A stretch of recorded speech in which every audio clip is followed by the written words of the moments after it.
Hey everyone, and welcome back to The Explainer. Today we are tackling something absolutely foundational for your Cambridge A-level physics syllabus. We're talking about invisible forces, specifically electric fields.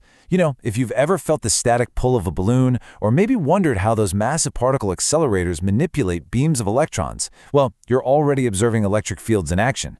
But as A-level physicists, we need to go way beyond just observing, right? We need to measure, calculate, and predict. So let's dive right in and absolutely master the mathematics and the phenomena of electric fields together.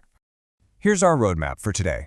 We'll start by defining electric fields. Then we'll check out uniform fields.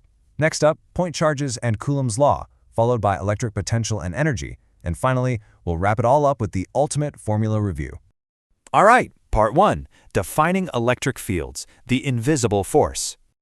So before we completely drown in the heavy mathematics of interacting charges and inverse square laws, we really need a rigorous definition. An electric field is a field of force, specifically defined as the force per unit positive charge. Notice that one crucial word there, positive.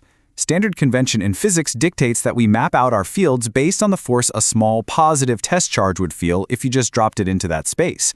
If you drop a negative charge in, well, it simply goes the exact opposite way. But always remember, the official definition hinges on a positive charge. And that brings us to our very first hero equation, F equals QE. This elegant little formula links the actual physical force, F, that a particle experiences to its charge, lowercase q, and the overall electric field strength, which is capital E. Basically, if you know how strong the field is, and you know the charge of your particle, you instantly know the force acting on it. It's absolutely crucial because it's the starting point for literally everything else we're going to do today. Moving on to Section 2, uniform electric fields and specifically parallel plates. Think of a uniform field conceptually as the space sandwiched perfectly between two oppositely charged flat metal plates. In this scenario, the field strength doesn't change at all no matter where you are between those plates. The math for this is E equals delta V over delta D. So the electric field strength, E, is simply the change in voltage divided by the physical distance between the plates. It makes sense, right? Increase the voltage, the field gets stronger. Move the plates closer together, the field also gets stronger. It's a beautifully linear relationship. Just to highlight why this specific scenario matters so much, the Cambridge syllabus explicitly states that recalling and using E equals delta V over delta D is a core requirement. It also requires you to understand how a uniform electric field affects the motion of charged particles. So for example, if an electron fires through those parallel plates, you're going to need to use these formulas to calculate its curved parabolic path. Actually, it's very much like gravity acting on a thrown baseball. All right, Section 3, point charges and Coulomb's law. Now we're shifting gears. We're leaving the flat, totally predictable world of parallel plates and entering the 3D, radiating world of isolated point charges. Picture a single proton, or maybe an electron, just suspended in a total vacuum. You really need to mental map the difference here, so you never mix them up on an exam. Uniform fields have a constant field strength, right? But point charges, they radiate outwards in all directions, kind of like light from a star.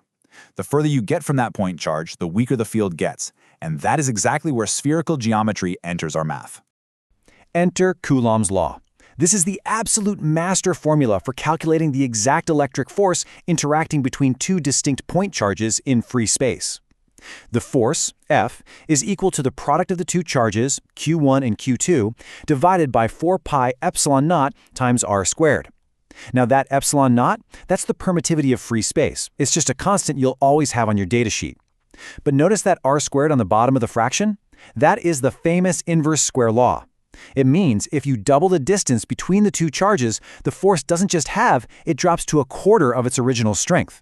Now let's see what happens to Coulomb's law if we just want to find the electric field strength, E, generated by one single solitary point charge.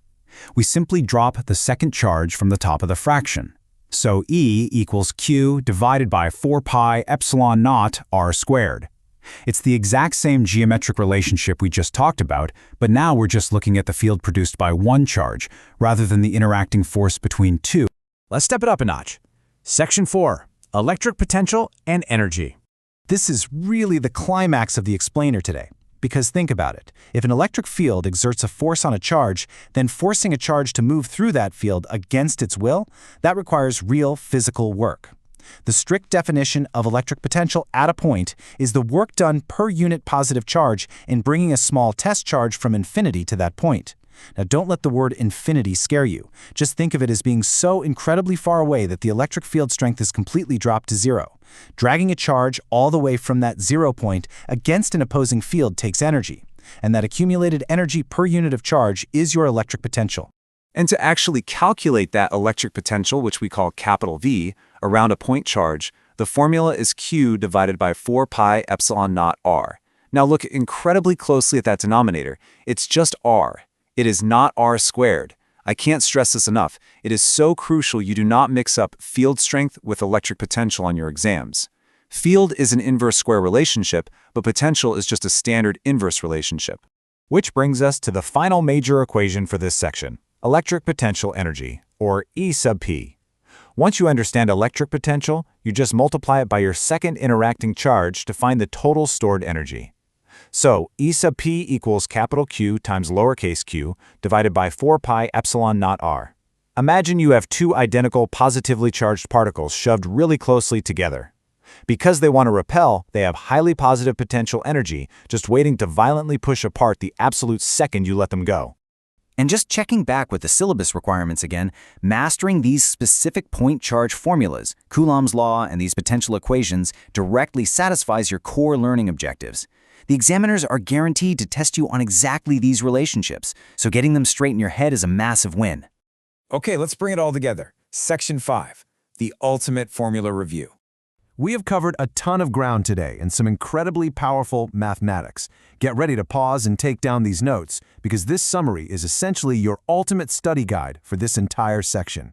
Let's lock it in one last time. General force acting on any charge in a field, that's F equals QE. Uniform field strength between parallel plates, E equals delta V divided by delta D.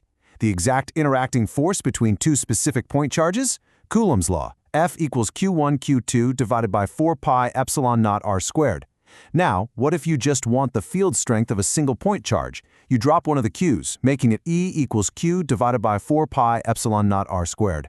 How about the electric potential, the work done per unit charge? You drop the square on the R, giving you V equals Q divided by 4 pi epsilon naught R. And finally, the total stored potential energy between two charges, EP equals QQ divided by 4 pi epsilon naught R. Keep these relationships straight and you are going to crush your practice papers. And that brilliantly illustrates the foundational math of electric fields. But before we go, I want to leave you with a bit of a provocative thought. If electric potential is the actual physical energy required to move charges against a field, how do we, as humans, actually harness, control, and store that invisible energy to power the circuits of our modern world?